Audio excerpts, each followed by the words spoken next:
तो हम कंडेम करते हैं कि आप देश के नौजवानों को धमकी ना दें, केस में फंसाने की धमकी ना दें। ये कोई पॉलिटिकल पार्टी का गुंडा या अन्य लोग नहीं है। 1,15,000 जो लोग मेडिकल फिजिकल में दौड़ लगाए थे वो अपने अधिकार के लिए सड़कों पर है। जो 24 से 28 में जिसको नौकरी अब नहीं मिलेगी वो सड़कों पर है। आप देख रहे हैं बिहार इन शॉर्ट्स। मैं हूं आपके साथ रोहित। इस वक्त तो मौजूद हैं पटना यूनिवर्सिटी गेट पे। आपको बता दें कि केंद्र सरकार के द्वारा जो अग्निपथ स्कीम आई है लगातार उसका बिहार में व्यापक रूप से विरोध हो रहा है। गुस्साए छात्रों ने दर्जनों ट्रेनों को आग के हवाले कर दिया। ऐसे में जन अधिकार पार्टी के नेता और कार्यकर्तागण लगातार उसका विरोध, जो अग्निपथ स्कीम आया लगातार उसका विरोध कर रहे हैं। ऐसे में आज इन लोगों ने पटना यूनिवर्सिटी गेट पर धरना पे बैठा है और पप्पू यादव यहाँ पर आए हैं और पप्पू यादव ने क्या कुछ कहा अब सुनिए इस वीडियो में। पहला सवाल कि आप हिंदुस्तान के निर्माण करने वाले किसान को भी आपने गाली दिया, धमकाया और 900 लोगों को मार दिया, मजदूरों को भी मारा, आम आदमी को भी मारा और अब हिंदुस्तान के उस जवान को जो 140 करोड़ लोगों की हिफाजत के लिए और देश के सम्मान और मनोबल को दुनिया में ऊंचा करने के लिए, आज़ाद हिंदुस्तान और आज़ाद में दुनिया में इतनी बड़ी फौज किसी के पास नहीं होगी, जिन्होंने बड़े रेस्पेक्ट के साथ वर्ल्ड में भारत के रेस्पेक्ट को बढ़ाया भी, बॉर्डर को सुरक्षित रखा, नेता के चरित्र में बदलाव आया। हम हमेशा बदलते रहे, पॉलिसी के कारण हमें दूसरे कंट्री में माफी मांगनी पड़ी, हमारी आंतरिक शक्ति कमजोर हुई, विदेश नीति कमजोर हुई, लेकिन फौज, हमारे फौज के खौफ से चाइना हो या रूस, अमेरिका हो या दुनिया का कोई कंट्री,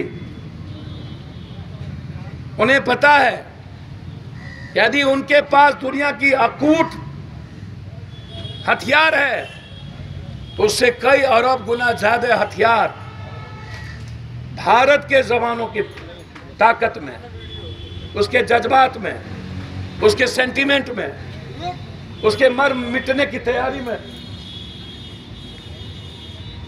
ये आप समझिए। और फौज को कमजोर करना क्या इस पीएम को रहना चाहिए? लगातार क्या सैनिक के तीनों अध्यक्ष भगवान हैं? हम रेस्पेक्ट करेंगे ना, कानून को मानेंगे ना। यह देश कानून से चलता है, किसी व्यक्ति विशेष से नहीं। यह देश, यह लोकतंत्र संविधान से चलता है। सेना का तीनों अध्यक्ष हमारे लिए, या जो जिम्मेदार इंसान हमारे लिए रेस्पेक्टेबल है, लेकिन यदि सेना का तीनों अध्यक्ष आके धमकी दे कि केस में हम नहीं रहने देंगे, जो केस में रहेगा नौकरी नहीं देंगे, जो लड़ेगा नौकरी नहीं देंगे,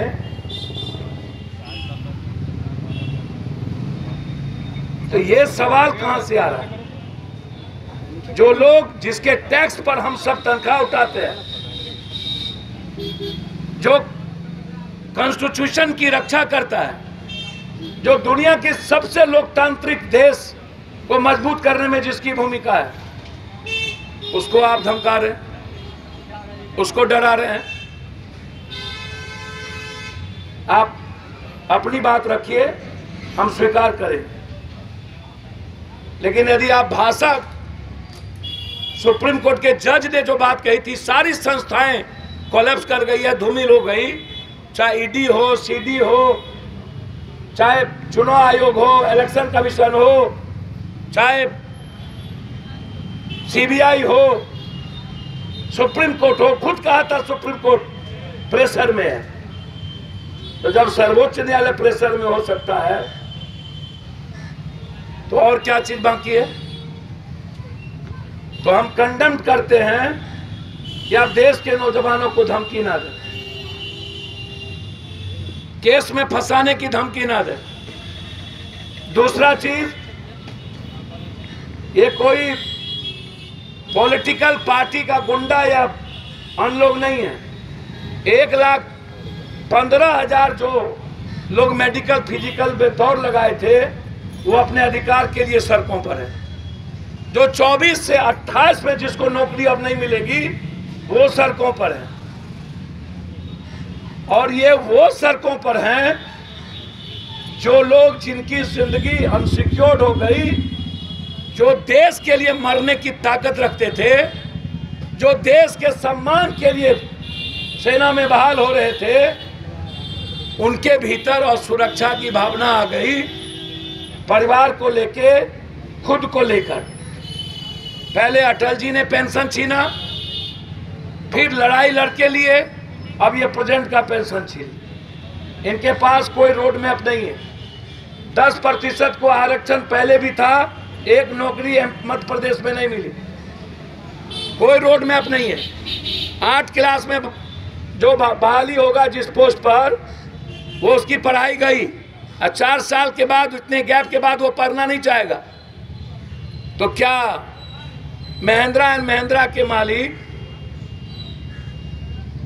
अदानी, अंबानी, जो लोग ट्वीट पे ट्वीट कर रहे हैं कि हमने सुझाव दिया था 2 साल पहले, 4 साल पहले, कि आप एक कंट्री को, युवाओं को सिस्टमैटिक डिसिप्लिन सैनिक बनाइए ताकि इस कंट्री, वो निकले तो वहां से इस कंट्री के अन चीजों पे जाके काम करे।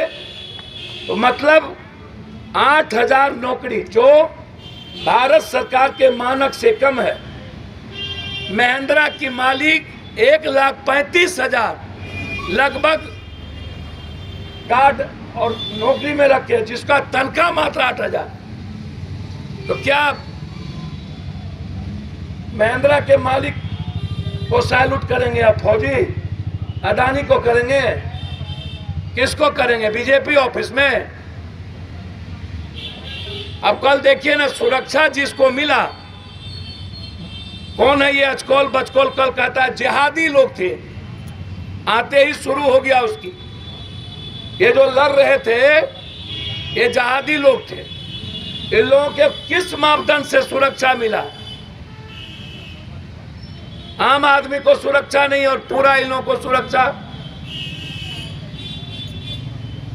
केस को अविलंब वापस करिए, अविलंब। और जिन लोगों को जेल में आप डालें उसको रिहा करिए मजबूती के साथ। एयरफोर्स में जिनको मेरिट बन गया उनको लेटर अभी तक आपने नहीं दिया, उसको लेटर दीजिए, ज्वाइनिंग लेटर।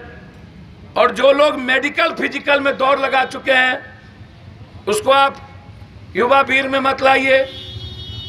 और युवा वीर, अग्निवीर में जो आप अग्निपथ पर जो युवाओं को ले जा रहे हैं उसको संशोधन करिए। कंप्लीट रूप से पेंशन से लेकर और अनुकंपा पर नौकरी के साथ साथ किसी भी कीमत पर 100% फौज को 4 साल निकलने के बाद प्राथमिकता पर। आज हरियाणा का मुख्यमंत्री कह दिया कि हम वादा करते हैं जो 4 साल में निकलेगा उसको नौकरी देंगे। ये वादा नोटबंदी में, लॉकडाउन में, कोरोना में, किसान में, ब्लैक मनी में, कौन सा वादा? रोजगारी दर सबसे ज्यादा हरियाणा में। छात्र अध्यक्ष और हमारे छात्र नेताओं के द्वारा आज इन बच्चों के अधिकार को लेकर के बड़ा बैठक थी। लगातार ये लड़ाई हम लोग की जारी है। युवाओं के पक्ष में पूरा पटना यूनिवर्सिटी के छात्र, बिहार के छात्र खड़ी रहेगी। गवर्नर हाउस मार्च करेंगे हम लोग। अनिश्चितकालीन भूख हड़ताल पर जरूरत होगी बैठेंगे। अनिश्चितकालीन पहले धरना चालू होगा, जब तक ये सरकार इन अग्निपथ और अग्निवीर जो युवाओं के लिए और इस देश के लिए सही विषय नहीं है उसको वापस नहीं करती है और इसको सदन में और डिफेंस कमेटी में ले जाके नई सिरे से वार्ता नहीं करती और सदन में बहस करा करके आप लाइए, बिना सदन के बहस के, बिना डिफेंस कमेटी के आप निर्णय के आप इजराइल अदानी के कहने पर। वीडियो में पप्पू यादव ने क्या कुछ कहा, उनका साफ तौर पे कहना है कि जो स्कीम केंद्र सरकार ने लाई, अगर स्कीम को वो जब तक वापस नहीं लेंगे तब तक लगातार हम लोग इसी तरह सड़कों पर बैठते रहेंगे और प्रदर्शन करते रहेंगे और ज़रूरत पड़ी तो भूख हड़ताल भी करेंगे और अनिश्चितकालीन धरना पर भी बैठेंगे। ऐसे ही तमाम खबरों के साथ मेरे साथ जुड़े रहें, तब तक के लिए धन्यवाद।